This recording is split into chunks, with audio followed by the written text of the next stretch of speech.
আসসালামু আলাইকুম ওয়া রাহমাতুল্লাহি ওয়া বারাকাতুহু। স্বাগত জানাচ্ছি রমাদানুল মুবারক উপলক্ষে 36 নিউজের বিশেষ আয়োজন ফাদায়েল ও মাসাইল রমাদানে। আজকে আমাদের সঙ্গে বরাবরের মতোই উপস্থিত আছেন শরীর সমাধান দেওয়ার জন্য শাইখুল হাদিস মুফতি জাকারিয়া হাফিজাহুল্লাহ। শেখ, আপনাকে স্বাগত জানাচ্ছি। জি, শুকরিয়া, জাযাকুমুল্লাহ। আপনাদের শুকরিয়া আদায় করছি। আমাদের কাছে বেশ কিছু প্রশ্ন এসেছে শেখ, আমরা সিরিয়াল বাই সিরিয়াল সেই প্রশ্নগুলোর সমাধান জানার চেষ্টা করব।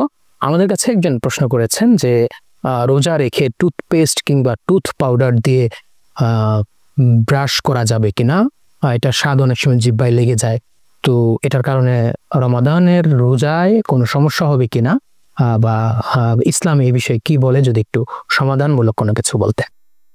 জি, নাহমাদুহু ওয়া নুসাল্লি আলা রাসূলিহিল কারীম, আম্মা বাদ। রমজানে মুখে স্বাদ লাগে এমন যে কোনো জিনিস অনর্থক, কোনো প্রয়োজনবিহীন এগুলো ব্যবহার করাই নিষেধ।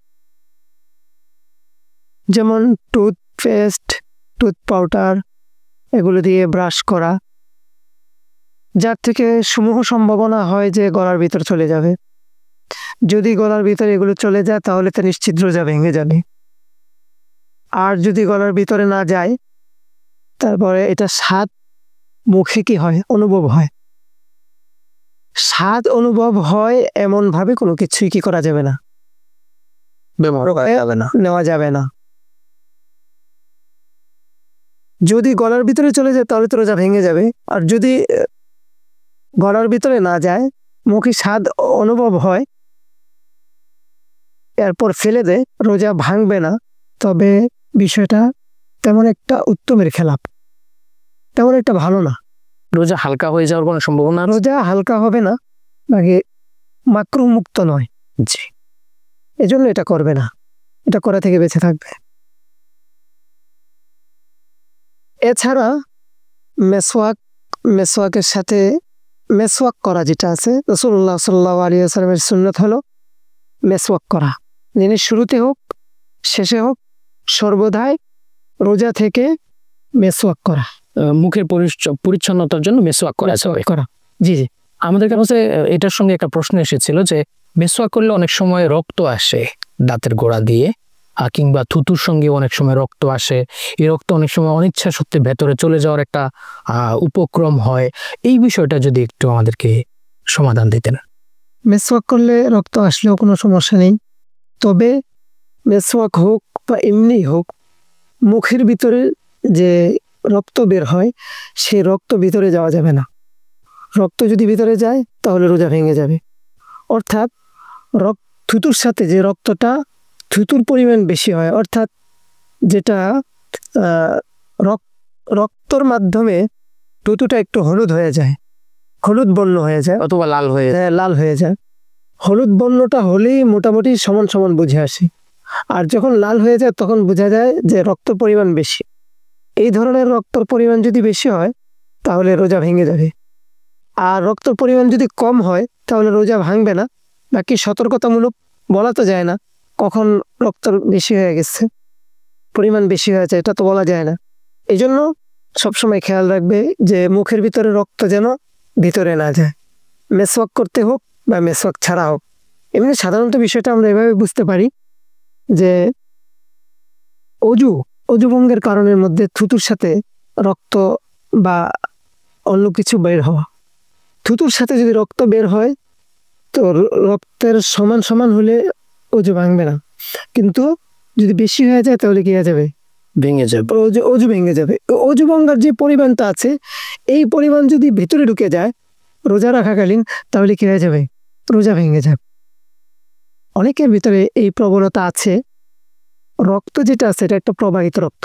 আল্লাহ তাআলা কালামে পাকের মধ্যে ইরশাদ করেন, ইন্নামা হাররামা আলাইকুমুল মাইতাতা ওয়াদ দামা ওয়া লাহমাল খিনজির। আল্লাহ তাআলা রক্তকে হারাম করেছেন।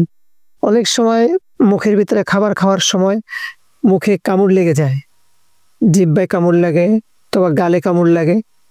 ওই চোয়ালে বা গালে কামড় লাগার পর রক্ত বের হয়। খাবারের সময় আমরা খাবারের সঙ্গে খেয়ে ফেলি।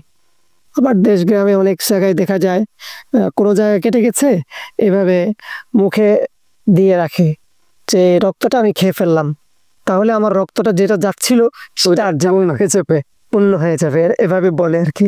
আসলে বিষয়টা কি নয়, এমন নয়। এই রক্তটা প্রবাহিত, যখন আমি যে কেটে গেল এর থেকে প্রবাহিত হওয়ার মতো রক্ত হলে সেটা হারাম। আল্লাহ তাআলা কালামে পাকের মধ্যে স্পষ্টভাবে বলেছেন, ইন্নামা হাররামা আলাইকুমুল মাইতাতা ওয়াদ-দামা, রক্ত, প্রবাহিত রক্ত হারাম।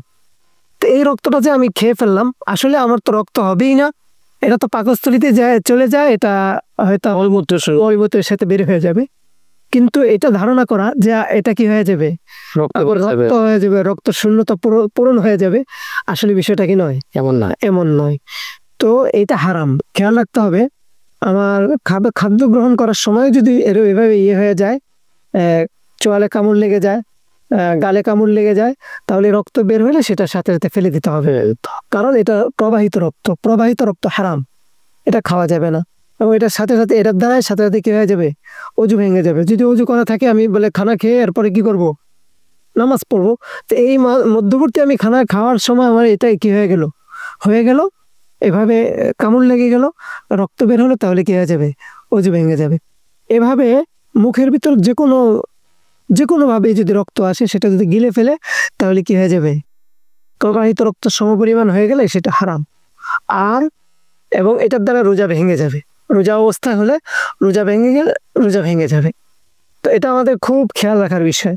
অনেকেই খেয়াল করি, অনেকেই এটা আমাদের মাঝে এটা একটা অনেকটাই অবহেলিত একটা বিষয়। অনেক সময় অভ্যাসগত কারণে আমরা গিলে ফেলি, এটা গিলা যাবে না, এটা গিলার দ্বারা কি হয়ে যাবে, রোজা ভেঙে যাবে। আমরা শেখ, তাহলে আমরা আজকে দুইটা বিষয় নিয়ে আলোচনা করলাম। প্রথম বিষয় ছিল যে রোজা অবস্থায় ব্রাশ, টুথপেস্ট দিয়ে কিংবা টুথ পাউডার দিয়ে ব্রাশ করার বিষয়টা।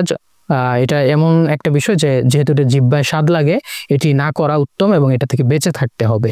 আর কোনো কারণে যদি এই টুথপেস্টের যেই মানে থুতু আছে, এটা যদি গিলে ফেলে, তাহলে তো রোজা ভেঙে যাবে। আর রোজা অবস্থায় নবী করিম সাল্লাল্লাহু আলাইহি সাল্লাম মিসওয়াক করতেন। আমরা উৎসাহিত করব সবাইকে যেন সবাই মিসওয়াক করে। আর মিসওয়াক করা অবস্থায় যদি কারো রক্ত বের হয়, সেই রক্তটা যদি গিলে ফেলে, আর সেটার পরিমাণ যদি থুতুর চেয়ে বেশি হয়, মানে যে থুতুর সঙ্গে গিলে ফেলেছে, তাহলে রোজা ভেঙে যাওয়ার সম্ভাবনা থাকে, সম্ভাবনা রোজা ভেঙে যাবে। তাই আমাদের মুখে যে যদি কোনো কারণে রক্ত আসে, সেটি যেন আমরা ফেলে দিই, মেসওয়াক করার সময় হোক কিংবা এমনিতেই হোক। আবার যেহেতু আমাদের অনেক সময় চুষণ দিলে যাদের দাঁত দুর্বল, দাঁতের গোড়া দিয়ে রক্ত আসে। প্রিয় দর্শক, আমরা কয়েকটি বিষয় নিয়ে আলোচনা করেছিলাম। আপনার যদি কোনো সুনির্দিষ্ট প্রশ্ন থাকে, আপনি আমাদেরকে 36 নিউজের পেজের ইনবক্সে জানাতে পারেন কিংবা কমেন্ট বক্সে জানাতে পারেন। কথা হবে পরবর্তী পর্বে। সে পর্যন্ত ভালো থাকবেন। আমাদের রমাদান কাটুক ইবাদত এবং বরকতময় হোক আমাদের রমজান। আল্লাহ কবুল করে।